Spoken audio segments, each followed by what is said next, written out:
So if you're starting an AI business in 2025, you've undoubtedly wrestled with where and how to find clients. I know I absolutely did. Many of us do. I was spinning my tires for months before things started to go my way. When they did, I started small. I got my first client on Upwork. I scaled out to doing some lead gen for folks. And finally, I have business owners coming to me directly now. So in this video, I'm going to show you the exact approach I use to land my first clients without sending out thousands of cold emails. And the best part is, if you follow my steps, you could probably get your first client today, even if you're starting from zero. So I'm Eric, and I scaled an AI business to over $10,000 a month with no tech background. And I want to show you how to do the same. So today I want to talk about how to land your first clients, and I want to do it without cold calling. When I started, I had no AI portfolio, I had no testimonials, and honestly, I didn't know much about AI anyway. So my first client came from Upwork, not from pitching AI services, but from applying for jobs that were looking for Make.com and ClickUp, two things I kind of knew.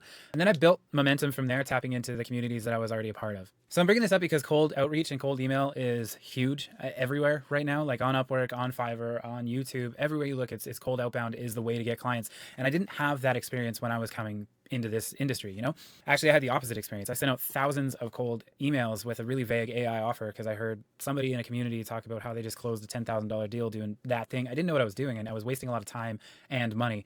What really turned the corner for me was actually not cold outbound, but focusing on warm outreach. So the approach I use has three parts. The first is start with what you know. So take your existing experience and then start building AI knowledge on top of that. Stick close to home, which brings me to my next point, actually, is tap into your existing network. Use connections you already have, even if they seem somewhat unrelated. And the third part, and actually most important, is you're going to focus on outcomes. You're going to sell solutions to specific problems, not like some AI workflow or service. So I want to talk more about that, actually, especially with starting with what you know, because when I first started out, I went on to ChatGPT and I had it print up this amazing, quote unquote copy about how I was positioning myself to change everything, and I'm selling this silver bullet that's going to flip the script for everybody. But that wasn't working out because it wasn't honest.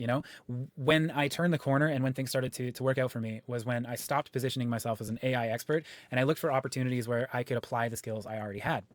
So what I did exactly was I went on Upwork and I started applying for jobs with programs and tools that I had already sort of known how to use. So I went ClickUp and Make.com, trying to sprinkle the AI into the programs I was already sort of familiar with. So I was doing that for a while, applying on Upwork, trying to make these connections into warm clients, right? Or warm connects. And then I realized that I was neglecting a ton of warm leads as it was. And I kind of took this from Alex Hormozi, where he was talking about how you aggregate all of your contacts from everywhere. It was like your email, your phone, or what, like 3 different groups, right? So I took all of my contacts across all social channels, across Google, across my phone, across the works, and I categorized them into A, B, and C.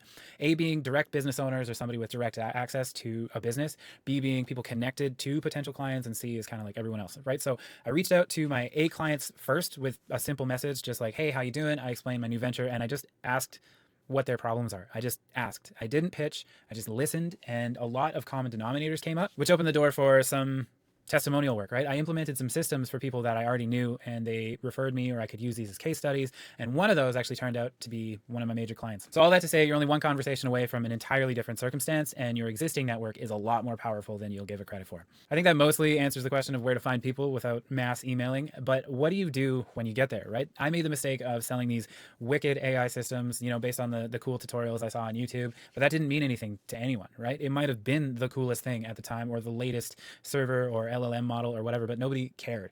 So I took the conversations I was having and the real problems people had, and I started just answering those problems. When people were telling me what their bottlenecks were, instead of saying, I have an AI system that can do, be like, what if I solve that for you? So I'd often start with a small project for a lower value, but then once I got in and saw and was able to have more discussions with the people I was working with, I would then go in and solve those operational bottlenecks for more comprehensive systems, and that is where the business comes, right? So the key takeaways here is, like, some people buy AI because it's cool and they're hip to it or whatever, but most people don't care at all. They just want their problem solved, and they want somebody to listen to them. So one of the points of friction I faced when I was shifting my approach a little bit was these freelance platforms looked really intimidating. There was a lot of platforms and different requests that I'd never heard of, right? But that was okay, because you start with something you do know, and then you build your knowledge out from that based on what people are actually asking for.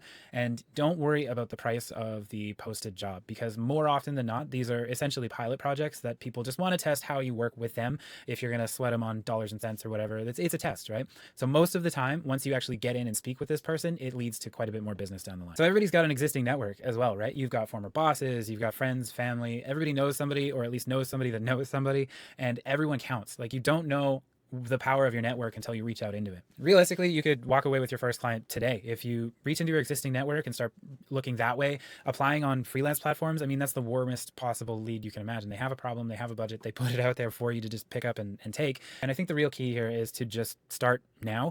Don't worry about getting ready or learning more. It's learning on the job and learning what people actually need that's going to move the needle and get you to where you need to be. So I've given you my approach to how you can land your first clients today without sending thousands of emails.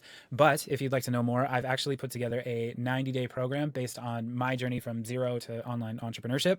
And I took only the winning steps from my business journal that I kept during that time, and I compiled that into this program, right? So if I haven't made money on a certain step, it's not in the program. It's not theory. It's only winning actionable steps. So the link to that will be down in the description, and I'd love to see you in there. But also, if you'd like to know more about how to implement AI in a business when you actually speak to a client, you can check out this next video here. Thanks for watching. We'll see you next time.